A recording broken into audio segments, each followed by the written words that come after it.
On a quiet Sunday morning in October 2025, thieves broke into the world's most visited museum and vanished with treasures that had survived revolution, exile, and war. The Louvre Heist shocked the world. But here's what most people don't realize. This wasn't the first time history's most precious jewels have been stolen. Behind every crown, every diamond, every tiara worn by empresses and queens, there's a pattern we keep ignoring. These jewels survive wars and revolutions, only to fall victim to something far more mundane: human greed. Today, I'm taking you through 5 of history's most haunting royal jewelry heists.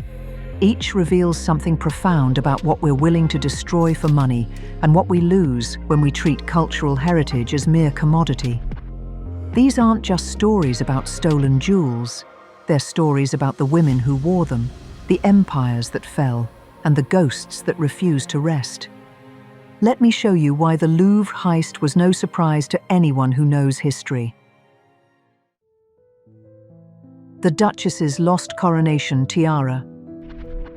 In 1902, the 6th Duke of Portland commissioned Cartier to create an extraordinary tiara for his wife, Winifred, Duchess of Portland, for the coronation of King Edward VII and Queen Alexandra. Winifred was considered one of the greatest beauties of her time. She needed a spectacular tiara because she'd been chosen as one of Queen Alexandra's 4 canopy bearers, women who would hold the canopy over the Queen during her sacred anointing ceremony. Cartier crafted a magnificent scroll-designed tiara in gold and silver. At its heart sat the Portland diamond, flanked by 2 pear-shaped drop diamonds. Winifred wasn't just beautiful, she was passionate about animal welfare and became the first and longest-serving president of the Royal Society for the Protection of Birds. After the coronation, she served as Grand Lady of Queen Alexandra's wardrobe until the Queen's death in 1925. By 2018, the Portland Tiara and its accompanying brooch, together valued at £3.75 million, were displayed at the Harley Gallery on the historic Welbeck estate. The heist was meticulously planned over more than a year. In 2017, a couple visited the gallery conducting reconnaissance, filming with a small GoPro camera while pretending to be tourists.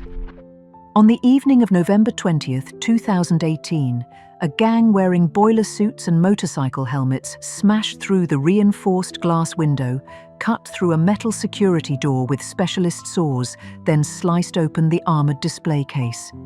The entire theft took less than 8 minutes.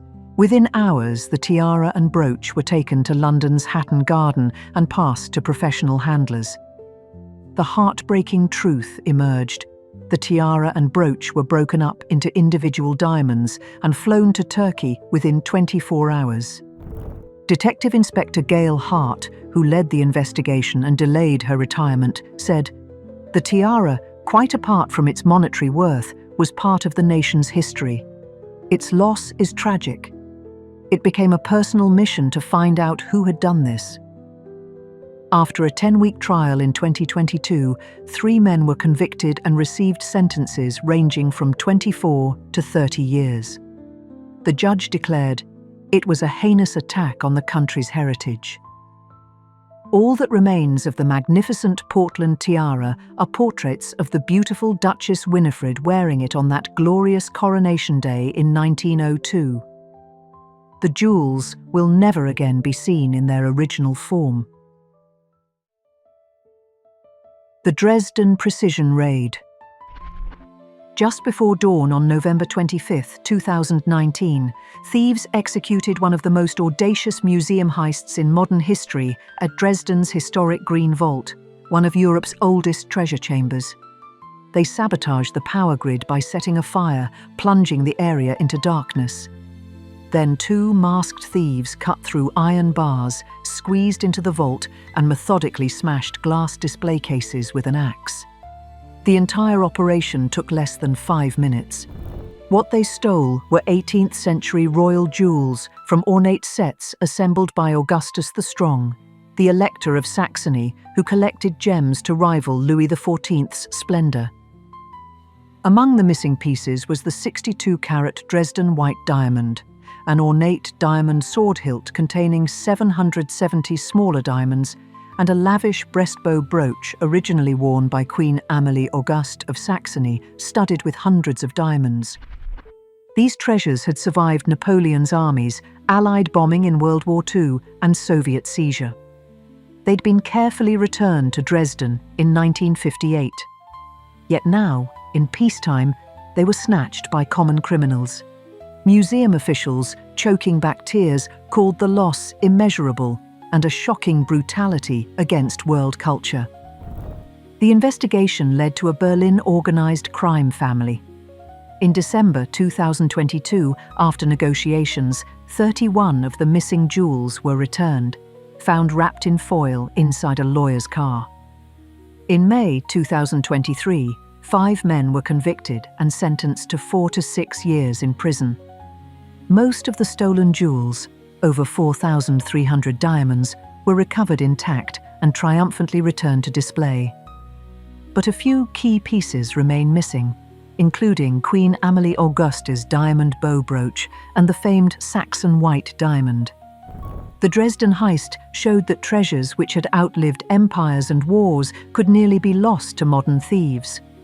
Fortunately, through dogged efforts, most of the jewels are now safe, with an added chapter in their story.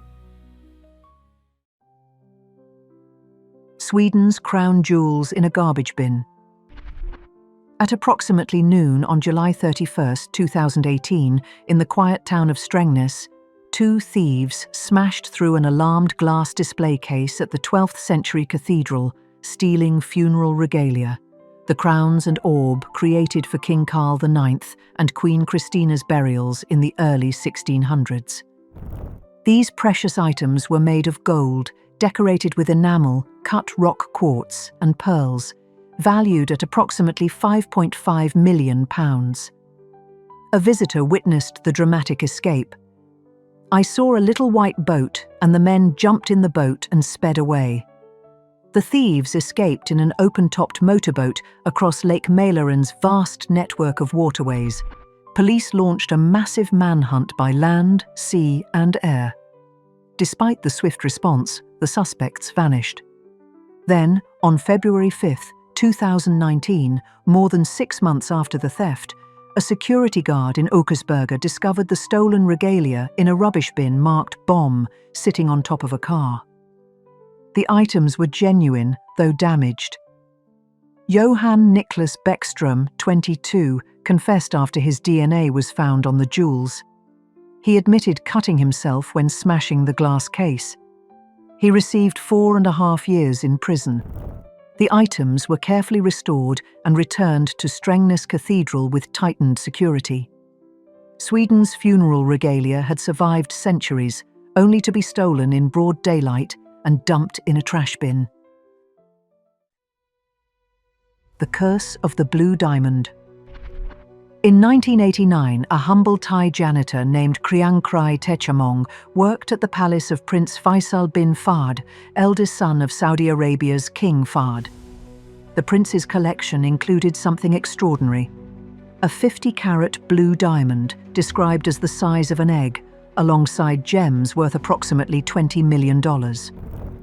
Blue diamonds are among the world's rarest treasures, occurring in only about 1 in 10,000 diamonds. No photographs of this particular stone exist, which only adds to its mystique. When the prince departed for a 3-month holiday, Kriangkrai saw his opportunity.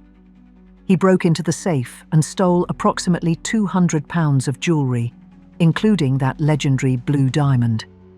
He stuffed everything into a vacuum cleaner bag, shipped it home to Thailand via DHL, and fled. But here's where the story turns dark. Back in Thailand, Kriangkrai had no idea what he'd actually stolen. He began selling pieces for pittances, just a handful of dollars each. Thai police quickly arrested him, recovered the jewellery, and flew to Saudi Arabia to return it. That's when everything unravelled. The blue diamond was missing. About half the returned gems were fakes, replaced with paste copies. Rumors spread that government officials' wives were wearing diamond necklaces suspiciously similar to those stolen from the Saudi palace. Saudi Arabia sent Mohammed al-Ruwaili, a businessman close to the royal family, to Bangkok to investigate. And then the curse began. In February 1990, in a single horrifying spree, 3 Saudi diplomats were murdered in Bangkok. Mohammed al-Ruwaili disappeared and is presumed murdered. His body was never found. The body count continued to rise. In 1994, a jeweler's wife and 14-year-old son were found dead, murdered in a crude attempt to stage an accident. The investigation revealed that the police chief who led the original inquiry had ordered the murders. He was convicted and sentenced to death. An estimated 17 people died in incidents related to the jewelry theft.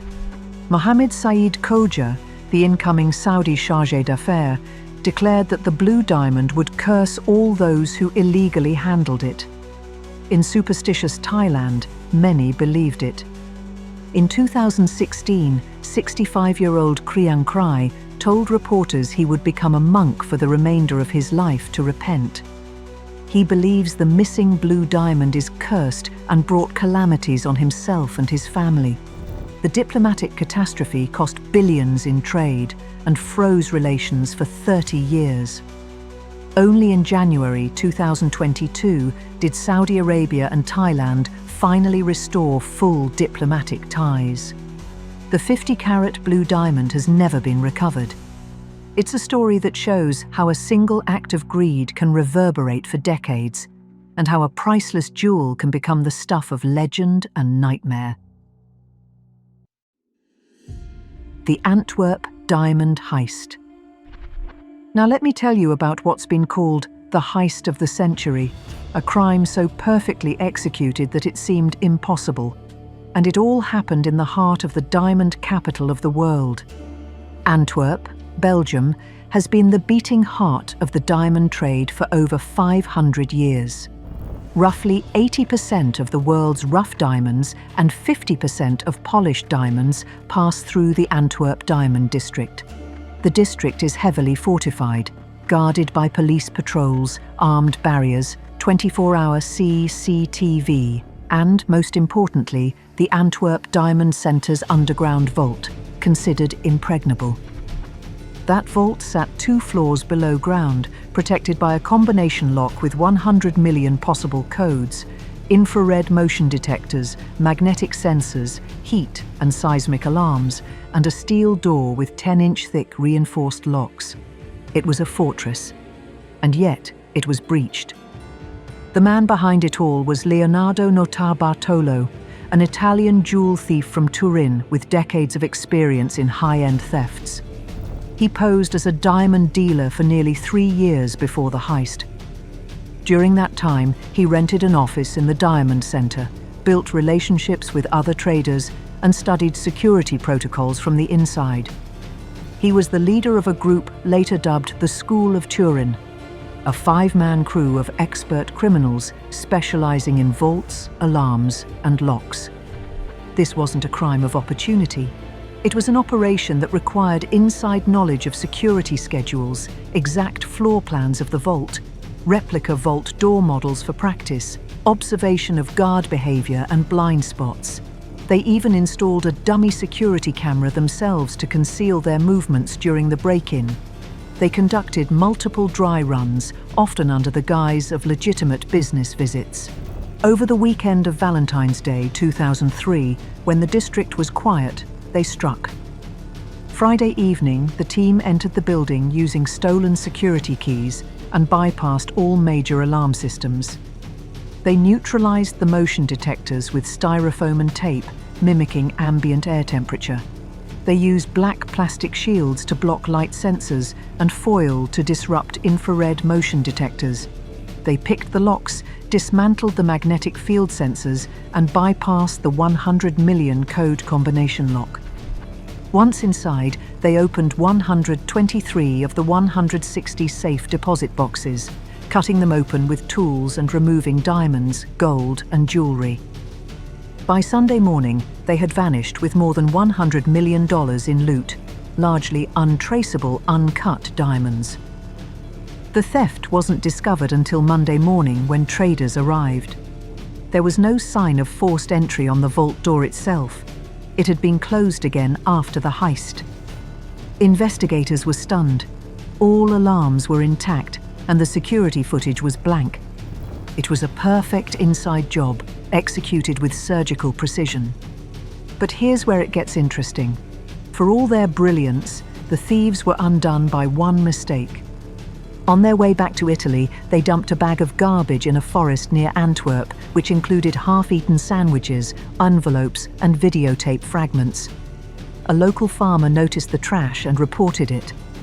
Police found receipts, surveillance photos, and DNA traces, all leading to Leonardo Notarbartolo. Notarbartolo was arrested 2 weeks later, and 4 accomplices were eventually identified and convicted. In 2005, Notarbartolo was sentenced to 10 years in prison, though he served only part of it. But here's the thing: the diamonds were never recovered. The majority were sold quickly into the black market, possibly through legitimate Antwerp brokers who never realized their origin. Insurance companies wrote off the loss, which remains one of the largest unsolved jewelry thefts in modern history.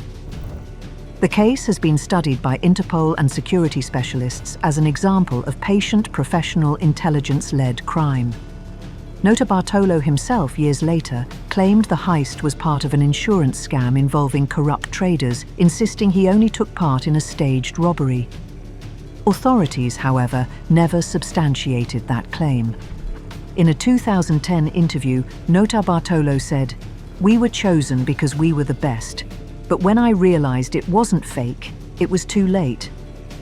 The Antwerp heist proved something chilling: that even the most sophisticated security in the world can be defeated by patience, planning, and a team of professionals who understand that the greatest weakness in any system isn't the technology, it's the human element. 5 heists, 5 different countries. 5 collections of precious jewels and treasures that survived revolutions, wars, and the fall of empires, only to be stolen in peacetime by criminals who saw nothing but profit. The Duchess of Portland's coronation tiara, worn at a king's crowning, torn apart and lost forever. The Dresden treasures that survived Napoleon and Hitler but nearly fell to a Berlin crime family. The cursed blue diamond that left 17 dead and destroyed diplomatic relations for 30 years. Sweden's royal funeral regalia found in a garbage bin. And the Antwerp Vault, the most secure diamond repository in the world, emptied in a single weekend by a team so skilled they were called the best. Each story carries the same heartbreaking lesson. The greatest threat to our cultural heritage isn't war or revolution. It's the quiet violence of greed in times of peace.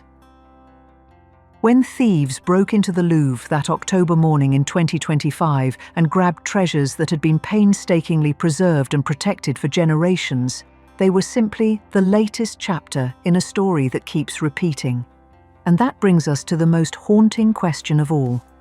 How many more treasures will we lose before we realize that the real curse isn't on the jewels themselves, it's on us for failing to protect them? If this story moved you, I would be so grateful if you would give this video a like and subscribe to the channel. There are so many more stories waiting to be told. Tales of tiaras that witnessed coronations, necklaces that survived exile, and the extraordinary women who transformed jewelry into legacy. Which story touched you most? The Duchess's lost coronation tiara, the cursed blue diamond, the audacity of the Antwerp heist? Let me know in the comments below. Thank you for joining me on this journey through history's most haunting heists. Until next time, remember, the most precious jewels are not the ones we possess, but the stories we preserve.